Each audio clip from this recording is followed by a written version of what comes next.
निधी शासनाने लक्ष शासनाने लक्ष शासनाने लक्ष।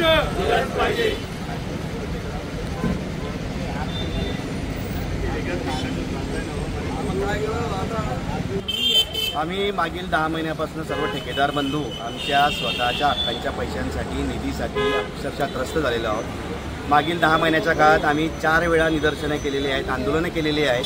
5 फेब्रुवारीपासून आमच्या सर्व ज्या राज्यस्तरीय संघटना आहेत, महाराष्ट्र राज्य कंत्राटदार महासंघ, राज्य अभियंता संघटना, बिल्डर्स असोसिएशन ऑफ इंडिया, त्याचप्रमाणे महाराष्ट्र हॉटमिक्स कॉन्ट्रॅक्टर असोसिएशन, या सर्व राज्यव्यापी संघटनांनी बंद पुकारलेला आहे आणि 5 फेब्रुवारीपासून आमच्या सर्व ठेकेदारांची कामं ही बंदच्या प्रसिद्ध आहेत। असं असताना आम्ही शासनाकडे एकच मागणी केलेली आहे की मागील 10 महिन्यापासून म्हणजे जवळपास आपण असं धरूया की 2 क्वार्टर पूर्ण झालेले आहेत, प्रत्येक क्वार्टरला आम्हाला 25% निधी अपेक्षित असतो।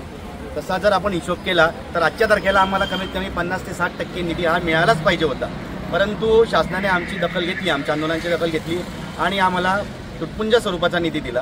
केवळ 10% म्हणजे 8% निधी मिळालेला आहे। काही जे हेड आहेत त्याला फक्त 4-4.5% निधी मिळालेला आहे।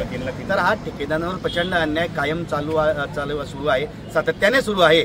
गेल्या 10 महिन्यापासून आमचा ठेकेदार बंधू हा हवालदिल झालेला आहे। बरं, आता अशी परिस्थिती कुठपर्यंत चालणार?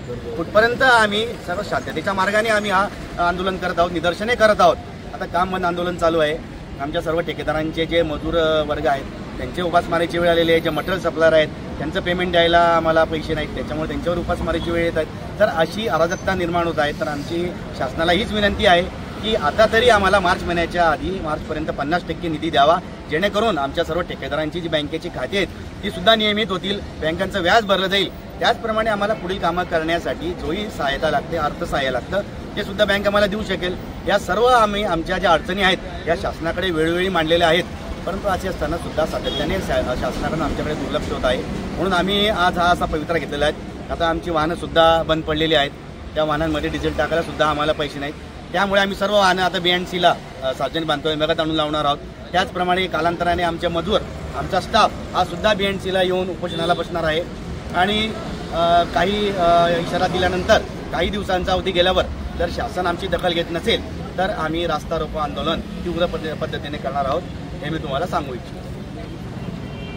कामांना निधी, कामांना निधी, कामांना निधी, प्रलंबित देयक, प्रलंबित देयक, कामांना निधी, कामांना निधी, कामांना निधी, कामांना निधी, प्रलंबित देयक।